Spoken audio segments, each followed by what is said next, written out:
जी थोड़ी देर, एक मिनट। बोले तेजाजी महाराज की, राम साहब पीर की। अब 2 मिनट है ना, इतना अच्छा कार्यक्रम है। और चूंकि रात को हेलीकॉप्टर उठता नहीं, इसलिए बिना हेलीकॉप्टर के आना पड़ा सड़क मार्ग से। आप सबकी इच्छा थी कि मैं भाई चंद्रशेखर आजाद को साथ लेके आऊं। दोनों हम दोबारा पर्वत सर के अंदर आए। इस सभा के अंदर जो आधा घंटा आप शांति रखोगे, अच्छी बात हो, उस पर ताली बजाना, जिंदाबाद करना, और बाकी बीच में हल्ला मत करना। तो अपन चुनाव भारी वोटों जीतेगा। अब शांति से पूरी सभा सुनना, ठीक है? शांति यहाँ से मैं इंदिरा बावरी शुरुआत करेगी, फिर लच्छाराम जी, उसके बाद मैं बोलूंगा, फिर चंद्रशेखर आजाद। शांति से प्लीज, बस जल्दी करो। जी श्रीमान अनिल जी धनवाल, प्रदेश प्रभारी राजस्थान, आपका भी स्वागत है। हनुमान जी भाई साहब का शेर धनवाल जी स्वागत करेंगे चंद्रशेखर आजाद। तो लीजिए, बिना किसी विलंब के इस कार्यक्रम को आगे बढ़ाता हूं, समय बहुत कम है।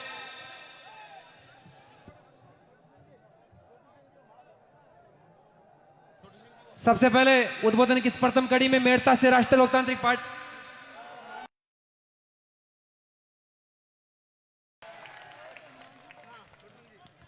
छोटू सिंह जी बना, हनुमान जी भाई साहब को माला बनाकर स्वागत करिए। और उद्बोधन के लिए मेड़ता से राष्ट्रीय लोकतांत्रिक पार्टी की विधायक श्रीमती इंदिरा जी बावरी, आप आगे आए। श्रीमती इंदिरा जी बावरी,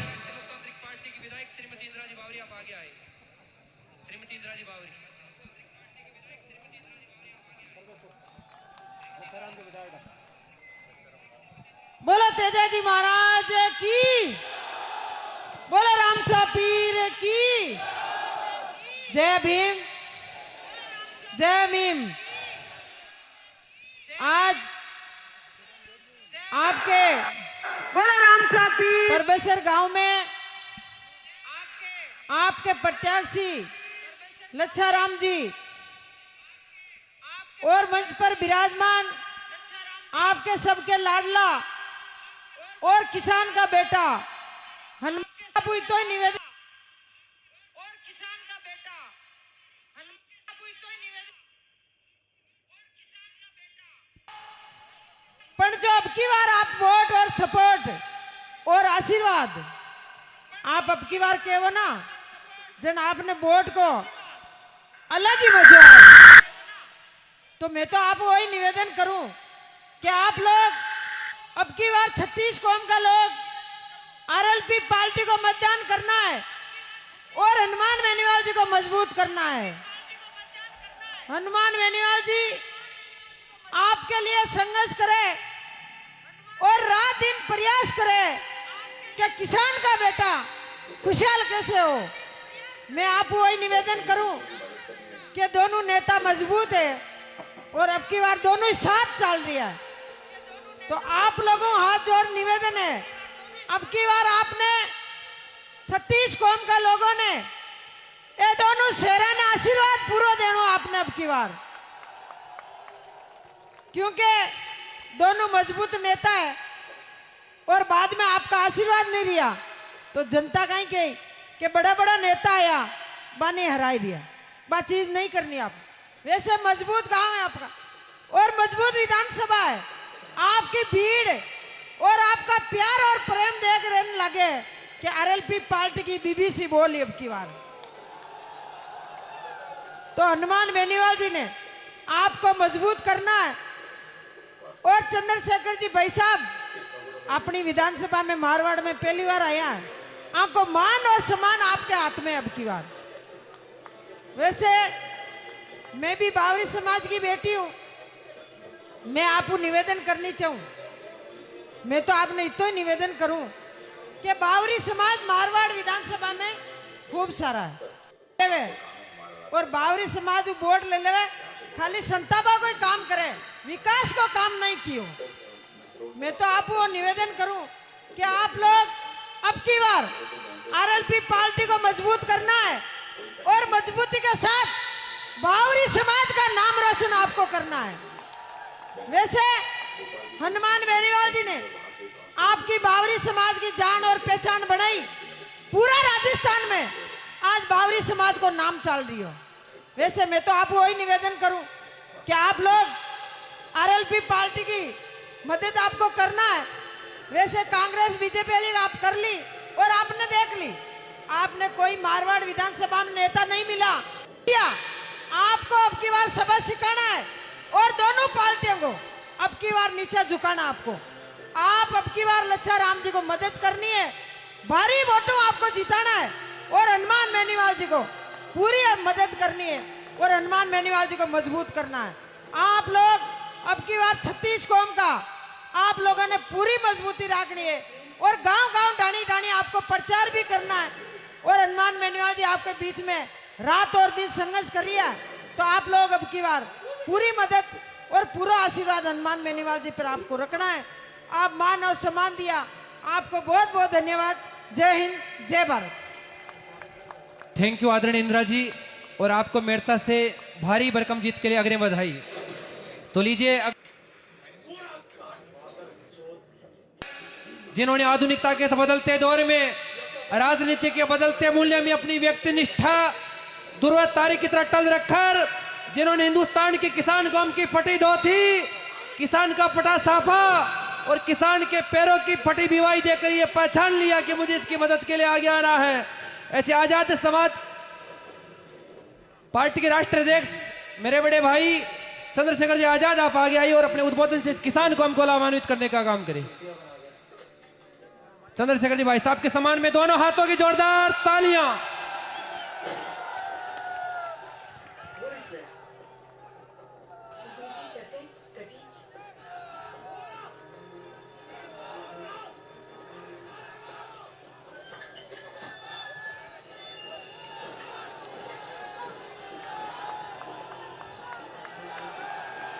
जय भीम, जय भीम।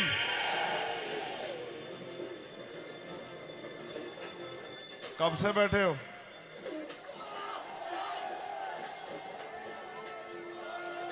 दो बजे से? घर से भी चले ही होंगे 1 बजे, 12 बजे, 11 बजे, 1 बजे, 9 बजे। तो आज का पूरा दिन तो हमारे लिए था ना। बहुत बहुत धन्यवाद। यहाँ उपस्थित हमारी माताएं बहनें, नौजवान साथी, प्यारे छोटे भाई, सम्मानित बुजुर्ग, इस मंच पर उपस्थित आरएलपी की क्रांतिकारी विधायक बहन इंदिरा बावरी जी, छोटे भाई विक्रम, हमारे प्रदेश के प्रभारी अनिल धेनवाल जी, इस क्षेत्र के लोकप्रिय प्रत्याशी, और मैं तो उनकी हिम्मत देख के दंग। मैं उनको वीडियो ट्वीट के माध्यम से उनके जनसंपर्क को देखता रहता हूं लंबे समय से, क्योंकि आरएलपी के जो आईटी सेल के लोग हैं वो बहुत अच्छा काम करते हैं। हर एक सभा मीटिंग की वो वीडियो डालते रहते हैं। तो मैं तो खुद सोच रहा था कि यार उनके यहाँ जरूर चलूंगा, जो इस एज में भी और तमाम तरह की बीमारियों से लड़ते हुए भी और हौसला करके क्षेत्र की सेवा करने की हिम्मत लेके बैठे। यहाँ के लोकप्रिय प्रत्याशी लच्छाराम भड़ाना जी और राजस्थान के भावी मुख्यमंत्री, वर्तमान में नागौर के सांसद भाई हनुमान बेनीवाल जी। प्यारे साथियों, एक सार्थक प्रयास। जब मैं अपनी बात को रख रहा हूं तो आरएलपी एएसपी भीम आर्मी के सभी सम्मानित नेताओं का भी मैं बहुत बहुत धन्यवाद करूंगा, क्योंकि वो उनके बिना नहीं हो पा रहा है। वो बहुत मेहनत कर रहे हैं। हम एक सार्थक प्रयास कर रहे हैं राजस्थान में परिवर्तन का। परिवर्तन कैसा? जब राजतंत्र था तो लोग मजबूर थे, लोगों को जो राजा महाराजा होते थे उनके हिसाब से चलना पड़ता था। लेकिन जब राजतंत्र खत्म हुआ और वोट की ताकत आई, लोकतंत्र आया, तो राजा महाराजा कमजोर पड़ गए, जनता ताकतवर हो गई। और जिनकी वजह से इस देश को संविधान मिला, डॉक्टर बाबा साहब अंबेडकर, वो और उनके साथ इस किसान, नौजवान, कमजोर, दलित, पिछड़े, उपेक्षित, धार्मिक अल्पसंख्यक समाज को हक अधिकार दिलाने के लिए लड़ रहे सर छोटू राम, राष्ट्रपिता ज्योतिबा फूले, छत्रपति साहू जी महाराज, मान्यवर काशीराम साहब, उन नेताओं को मैं इसलिए बार बार याद करता हूं, उन महापुरुषों को, कि उनका ऋण है हमारे ऊपर, कर्ज, कि उन्होंने अपना सारा जीवन हमें हमारे पैरों पे खड़ा करने के लिए लगा दिया। तो जब वोट का अधिकार दिलाने की बात आई, आज नौजवान यहाँ बड़ी संख्या में, मैं देख रहा हूं नौजवान सबसे आगे बढ़ के जो है वो परिवर्तन के इस लड़ाई को मजबूत कर रहा है। तो जब वोट के लिए बाबा साहब कॉन्स्टिट्यूशन असेंबली में बात रख रहे थे, तो जो लोग उस समय रूल कर रहे थे वो कह रहे थे कि नहीं, वोट का अधिकार सबको नहीं मिलना चाहिए। वोट का अधिकार मिले उनको जो लगान देते हैं, उनको मिले जो बहुत पढ़े लिखे हैं, उनको मिले जो बहुत धंधा सेठ है, उनको मिले जिनकी बड़ी बड़ी फैक्ट्रियां हैं, उनको मिले जिनके बड़े बड़े कोठी बंगले हैं। बाबा साहब इस बात से सहमत नहीं थे। उन्होंने कहा अगर चंद लोग फैसला करेंगे तो लोकतंत्र कैसे? लोकतंत्र का मतलब है जनता द्वारा जनता का शासन। जनता जिसे तय करेगी, चाहे किसान का बेटा हो, गरीब का बेटा हो, कमजोर का बेटा हो, गांव में रहने वाला हो, कस्बे में रहने वाला हो, शहर में रहने वाला हो, झोपड़ी में रहने वाला हो, छोटे से घर में रहना, जिसे जनता वोट देगी वो ताकतवर हो जाएगा। ये लोकतंत्र है। और बाबा साहब कामयाब पेपर लीक कर रहे हैं। बजरी माफिया, कोई घोड़ी पे बैठ रहे पे हत्या कर रहा है, कोई मूछे रखने पे हत्या कर रहा है, कोई मटकी छूने पे हत्या कर रहा है। जातिवाद, भेदभाव, राजस्थान तो इतने सामंतवाद में चल रहा है जिसको सोच के भय लगता है। एनसीआरबी का डाटा कहता है कि यहां महिलाएं सुरक्षित नहीं है, और मुख्यमंत्री ये भाषण देते हैं कि यहां की महिलाएं तो अपने आप ही झूठे आरोप लगा देती हैं। ये सब चीजें लोकतंत्र में आक्रोश पैदा करती है। आपने तो देखा इंद्र मेघवाल के साथ क्या हुआ, जितेंद्र मेघवाल के साथ क्या हुआ, ओम प्रकाश रैगर के साथ क्या हुआ, कार्तिक भील के साथ क्या हुआ, तोला गुजर के साथ क्या हुआ, तमाम तरह का। और आपके पड़ोस में ही कोजाराम मेघवाल के साथ क्या हुआ। ये जो अन्याय है, ये अन्याय करने के लिए कोई विदेश का व्यक्ति नहीं आता है। जिनके हाथ में सत्ता है, सत्ता के से प्रभावित लोग हैं, जो सत्ता का संरक्षण जिनको है, वो गरीबों को सताने का काम करते हैं, गरीब की बेटी की तरफ गलत निगाह रखते हैं। जो बच्चा उनका आगे बढ़ रहा है उसको रोकने का काम करते हैं। जो बच्चा उनका आगे बढ़ गया हो उसको डराने का, धमकाने का, उसकी हत्या करने का काम करते हैं। इसको रोका नहीं जा सकता है जब तक हम लोग सत्ता की ताकत उनसे ना छीन लें, उनकी कुर्सियां उनके नीचे से ना छीन लें, तब तक ये नहीं हो सकता है। कहीं कहीं तो 30-30 साल से एक आदमी विधायक बने बैठा है, 35-35 साल से, 20-20 साल से, और वो ये सोचता है जनता गुलाम है, उसका राज कभी हट नहीं सकता। जबकि बाबा साहब ने वोट के बात के साथ ये तय किया कि रानी का बेटा राजा नहीं बनेगा, राजा वो बनेगा जो मेहनत करेगा, जो हकदार होगा।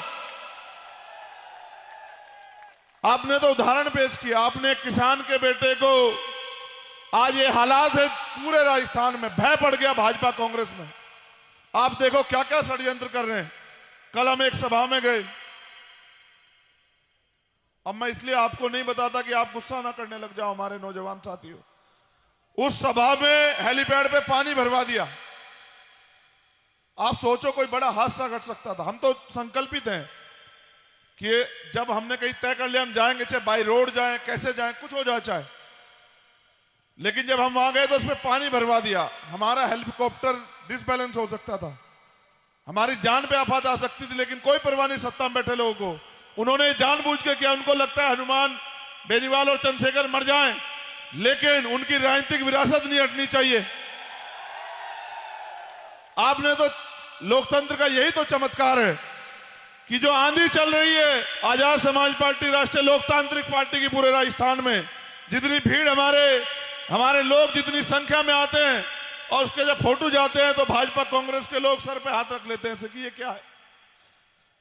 हुआ ये है कि तेजाजी महाराज को मानने वाले लोग, डॉक्टर बाबा साहब अम्बेडकर को मानने वाले लोग, भगवान देव नारायण को मानने वाले लोग और वो लोग संविधान में आस्था रखते हैं, जब ये गठबंधन हुआ गांव गांव में तो एक ऐसी एकता बन गई, उनको लगा कि अब हम ताकतवर हो गए हैं। अब वो षड्यंत्र कर रहे हैं रोज नए नए। कभी हेलीकॉप्टर चेक कराते हैं, वैसे तो हिम्मत नहीं, पीछे से करवाते हैं। सामने से तो मुख्यमंत्री की हिम्मत नहीं कि हेलीकॉप्टर में खड़ा होकर चेक करवा दे, इतनी हिम्मत नहीं है। लेकिन ये लोकतंत्र का चमत्कार है कि आपके बीच बैठा आपके क्षेत्र का किसान का बेटा 3 तारीख को राजस्थान का मुख्यमंत्री बनेगा। आप मेरी बात को याद रखना। लेकिन उनको मुख्यमंत्री बनाने में आपका क्या योगदान है, आप भी बताओ।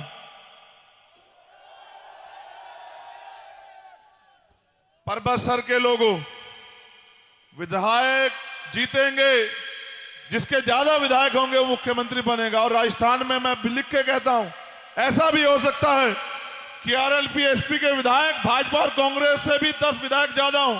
ये बात आप मेरी याद रखना। लेकिन उनके विधायक तो पैसे के आधार पर जीतने का प्रयास करें कि गरीबों को पैसा बांटो, उनके स्वाभिमान सम्मान को खरीद लो। उनको लगता है गरीब बिकाऊ है, उनको लगता है जो 5 किलो राशन पे वोट दे देते हैं वो 1000-2000 रुपए वोट दे देंगे। लेकिन मैं समझता हूं लंबे समय से हनुमान बेनीवाल जी राजस्थान की सेवा कर रहे हैं और भीम आर्मी आजाद समाज पार्टी के माध्यम से हम भी राजस्थान में लड़ाइयां लड़ रहे हैं। जब हम अलग अलग होकर लड़ रहे थे तो भी हम ताकतवर थे, लेकिन अब तो हम दोनों भाई ने एकता बना ली, इकट्ठा हो गए हम तो। क्योंकि लड़ाई मान सम्मान की है, आपकी रखवाली की है, आपकी तरक्की की है। जो सरकार में बैठे हैं कुर्सी पे वो तय करेगा कि मुफ्त में या सस्ती पढ़ाई गरीब के बच्चों को मिलेगी या नहीं मिलेगी, पेट्रोल डीजल के दाम क्या होंगे, टोल। ये मुझे रास्ते में कह रहे कि हमारी पार्टी के वर्करों का, या आप ये भी कह दिया करो कि उनका काम है टोल खोल। तो मैंने कहा कि आपने तो नारा ही दे दिया कि टोलों को टोल मुक्त बनाना है राजस्थान को। जब नेताओं को, अधिकारी कर्मचारी टोल का पैसा लेते तो गरीब जनता क्यों दे पैसा, तो टोल फ्री कराना राजस्थान को, आपने तो ये भी कह दिया। लेकिन ये सोचो, आज मेरे घर में सुख भी है और दुख भी है। जहां मैं पैदा हुआ जिस घर में, मेरी बड़ी बहन के देवर जो हैं, आज सुबह 3:30 बजे उनकी डेथ हो गई। वो 34 साल के थे, 2 साल का बच्चा है उनके घर में। कल रात उनका मेरे पास फोन आया कि इनके लीवर में दिक्कत हो गई है और कुछ पैसों की जरूरत है और हम अपनी जमीन बेचना चाहते हैं, गिरवी रखना चाहते हैं, जो भी कुछ भी करके पैसे की जरूरत है। गरीब के पास क्या है इसके अलावा? उन्होंने मुझसे कहा कि कुछ पैसे का अरेंज हो जाएगा क्या? मैंने कहा मैं तो राजस्थान में हूं, मैं दिल्ली में होता तो अपने साथियों से कहता कुछ पैसा अरेंज करा दो। वो कह रहे वो दिल्ली लेके आ रहे हैं उसको। तो मैंने कहा क्या करोगे? कि कुछ जमीन है वो हमने तय कर ली किसी डीलर से कि भाई अब हमें पैसा दे दे तो उसको रख ले। जमीन आप समझते हो किसान की मां होती है जमीन, अपनी जमीन 1 इंच नहीं छोड़ता किसान।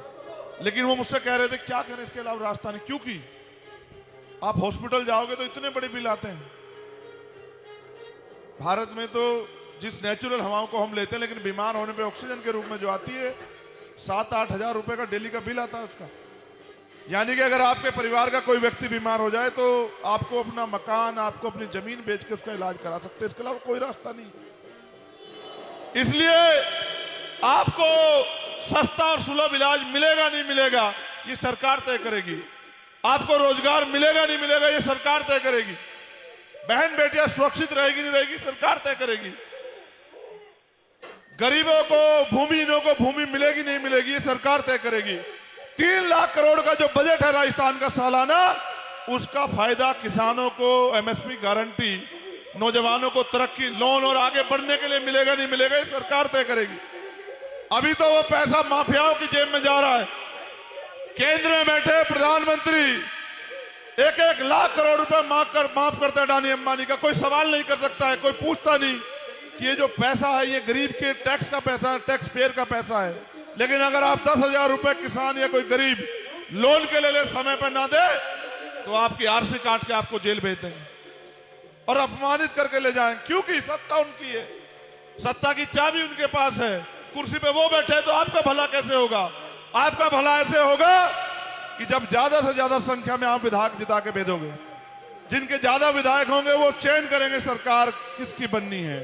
और मैं मानता हूं 25 तारीख को अगर आपने वास्तविकता में अपनी जिम्मेदारी निभाई, जिसकी उम्मीद लेके मैं यहां आया हूं कि आप मेरे मान सम्मान की रखवाली करेंगे, मेरी बात पे पहरा देंगे, अगर 25 तारीख को आपने जिम्मेदारी से अपनी जिम्मेदारी निभाई तो 3 तारीख को मेरा जन्मदिन है। अच्छा यह है कि चुनाव आयोग ने परिणाम का दिन भी 3 तारीख रखा है और 3 तारीख को ही मैं धरती पे आया, यहां पैदा हुआ।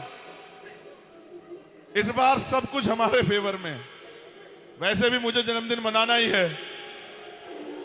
अगर यहां परबतसर में हमारे लोग मुझे जन्मदिन का तोहफा 25 तारीख को वोट के रूप में दे देंगे तो 3 तारीख को जो है वास्तविकता में आज जन्मदिन मनाने का आनंद आ जाएगा, क्योंकि 3 तारीख को त्रिशंकु विधानसभा बनेगी और लगभग 3 बजे एक पट्टी चल रही होगी कि जो चंद्रशेखर आजाद बार बार हर सभा में कह रहे थे कि इस बार राजस्थान का मुख्यमंत्री एक किसान का बेटा और हमारा भाई हनुमान बेनीवाल बनेगा।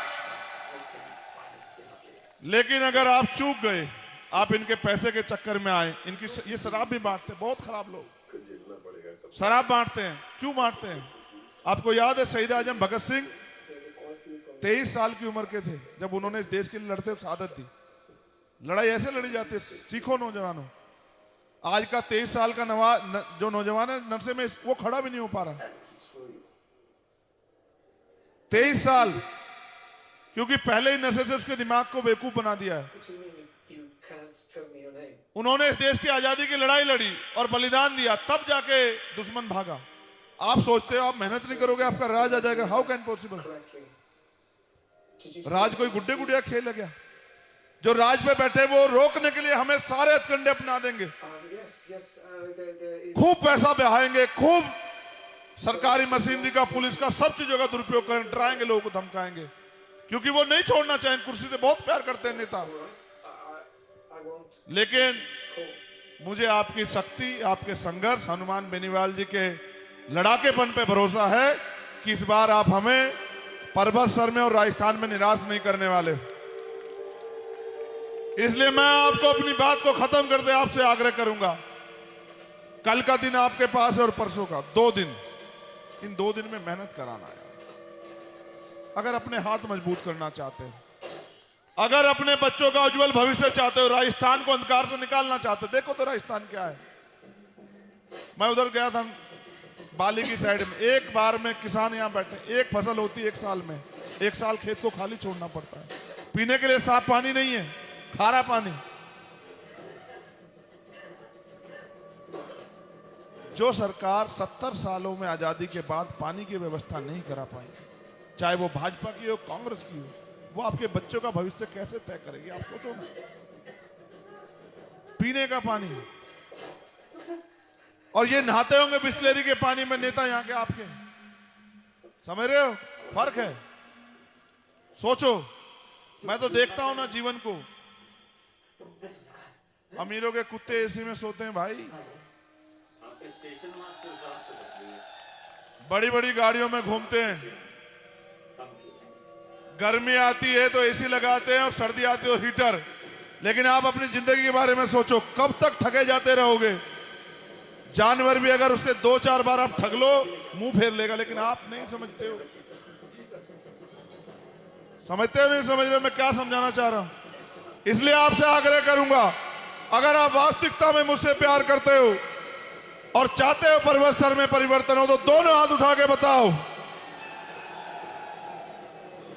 मैं लच्छा राम जी को कह दूं कि विधायक बनने जा रहे हैं, उनकी जो लंबी तपस्या 10 साल से ज्यादा की, इस बार जनता उनको आशीर्वाद देने जा रही है। मैं हनुमान बेनीवाल जी कहूं कि खाते में एक और क्रमांक जोड़ ले परबतसर से। बहुत बहुत धन्यवाद। जय भीम, जय भारत, जय जवान, जय जवान। आप सभी की जय। बहुत बहुत धन्यवाद। तो लीजिए अगले उद्बोधन के लिए हनुमान जी बेनीवाल, दोनों हाथों के जोरदार ताड़े से अभिनंदन होना चाहिए।